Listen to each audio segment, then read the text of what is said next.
जय हिंद प्यारे साथियों। कैसे हो आप सब? बिल्कुल मस्त होंगे, स्वस्थ होंगे। यू विक्टर ज्ञान यूट्यूब चैनल पर आप सभी का बहुत बहुत स्वागत है।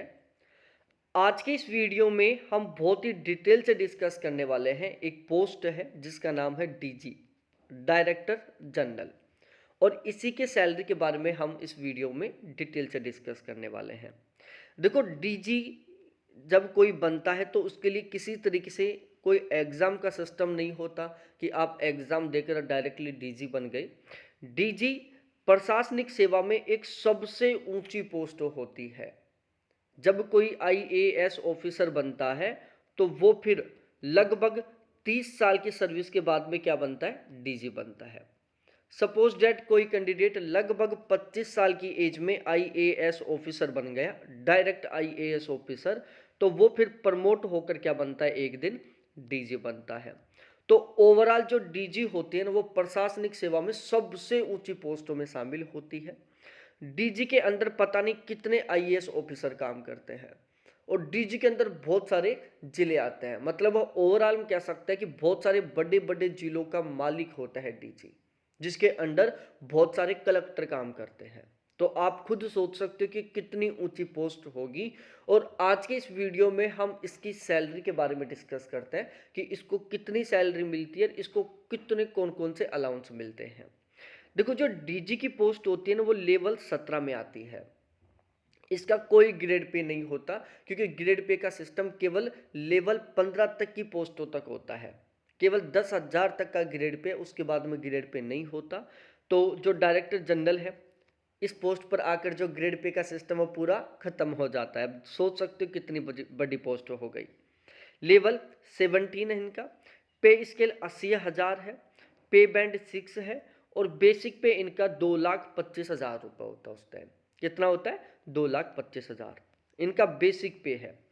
अब हम एक एक करके डिस्कस करते हैं कि इनको किस तरीके से कितनी सैलरी मिलती है। देखो, जब कोई भी एक आईएएस ऑफिसर प्रमोट होकर डीजी बनता है तो उसकी पहले महीने की जो बेसिक पे है वो रहती है 2,25,000 रुपये। अब उसके बाद हम डीए कैलकुलेट करते हैं, जिसको हम डीएनएस अलाउंस बोलते हैं, महंगाई भत्ता बोलते हैं, जो फिलहाल में 50% है। लेकिन अभी जस्ट 5-7 दिन पहले गवर्नमेंट ने बढ़ाकर इसको 53% कर दिया। तो यदि मैं 2,25,000 का 53% निकालता हूँ तो ये निकल कर आता है 1,19,250 रुपये। ठीक है।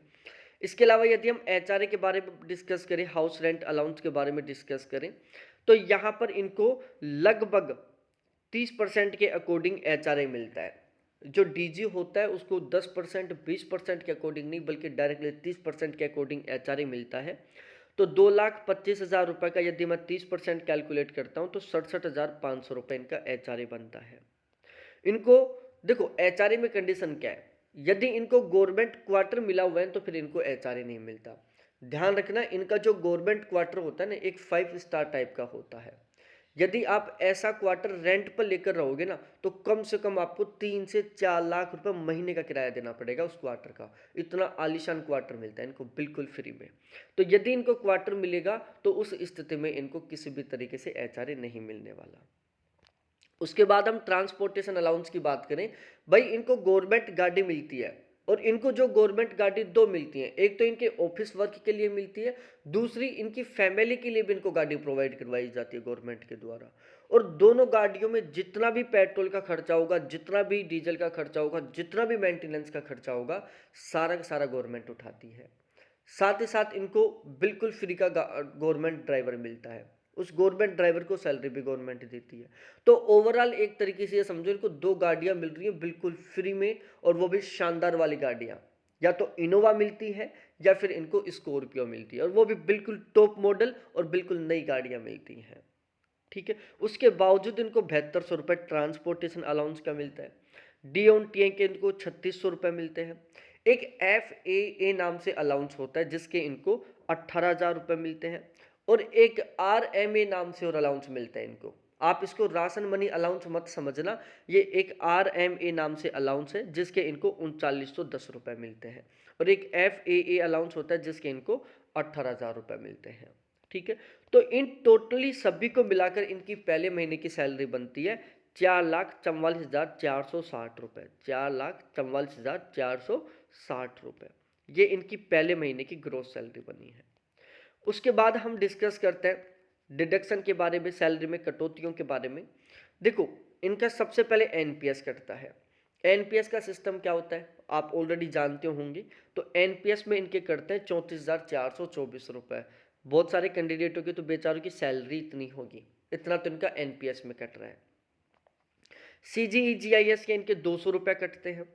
इनकम टैक्स कटता है इनका 1,12,500 रुपये, 1,12,500 रुपये इनका इनकम टैक्स कटता है। हम ये सोचते हैं कि यार हम लाख रुपए महीने का कमा लें तो मस्त हो जाए लाइफ, इतना भाई साहब का इनकम टैक्स कटता है इनका। तो टोटली कुल मिलाकर इनकी कटौती हुई 1,47,125 रुपये। ठीक है, टोटल ग्रोस सैलरी बनी थी इनकी 4,44,460 रुपये। अब हम बात करते हैं नेट सैलरी जो इनके अकाउंट में ट्रांसफर होती है, वो होती है 2,97,335 रुपये। ये इनकी नेट सैलरी है जब ये डीजी बनते हैं, जो इनके अकाउंट में ट्रांसफ़र होती है। और यदि हम बात करें इनकी सैलरी किस तरीके से बढ़ती है, देखो इनकी जब सैलरी बढ़ती है तो इसमें ये 3% वाला सिस्टम लागू नहीं होता।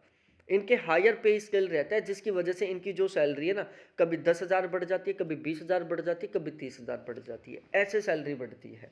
जैसे अब 2,25,000 इनका बेसिक पे है ना, तो अब अगले साल इनका जो बेसिक पे कम से कम 2,35,000 होगा। उससे अगले साल इनका बेसिक पे कम से कम 2,45,000 के आसपास होगा। इस तरीके से 5-5, 10-10 हज़ार रुपये एक साथ बेसिक पे बढ़ता है इनका, क्योंकि इनके हायर पे स्केल लगा हुआ है। आगे देख सकते हो, आगे कोई लिमिट नहीं दे रखी यहाँ पर, स्टार्टिंग दे रखा है कि लेवल 17 में यदि आप आते हो तो 2,25,000 से आपका बेसिक पे शुरू होगा। एंड कहाँ पर होगा इसका कोई फिक्स क्राइटेरिया नहीं है। हाँ, बाकी ये है कि डीजी की पोस्ट पर बहुत लंबे समय तक ड्यूटी करने का मौका नहीं मिलता, क्योंकि तब तक रिटायरमेंट का एज हो जाता है। बहुत सारे आईएएस ऑफिसर तो डीजी बन भी नहीं पाते हैं। डीजी तो केवल वो आईएएस ऑफिसर बन पाते हैं जो बहुत कम एज में डायरेक्टली बहुत अच्छी रैंक के साथ आईएएस ऑफिसर बनते हैं, और जिनका ड्यूटी रिकॉर्ड बहुत बेहतरीन और बहुत क्लियर रहता है। तो वीडियो आपको बहुत अच्छा लगा होगा तो प्लीज़ वीडियो को लाइक करो, अपने दोस्तों के साथ शेयर करो और चैनल को जरूर सब्सक्राइब करो। बहुत बहुत धन्यवाद सभी साथियों को देखने के लिए। Thanks, bye.